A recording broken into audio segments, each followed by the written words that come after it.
Porkit wala akong diploma at mataas na aral kagaya nyo, iinsultuhin nyo na kahit alam nyong malinis ang pagkatao ko.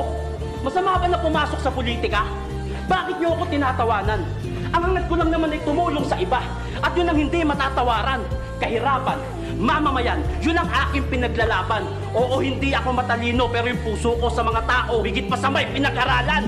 Baliwala sa akin ang suntok ng ibang lahi pag ako ang nasa entablado. Ang masakit, ang pagtawanan ka ng kapwa mo Pilipino. Sa kagustuhan ko na tumulong at ang problema ay masolusyonan, mga matatalinong Pilipino ako ang pinagtutulungan. Nasanay kasi kayo sa politikang puro siraan. Inabuso ang demokrasya imbis na magtulungan. Disiplina ang kailangan. Kapakanan ng mamamayan. Nasa mata nyo mismo ang pruweba. Ngayon kung di kayo makikinig sa akin, sa ano ba, nasa inyo na ang pruweba.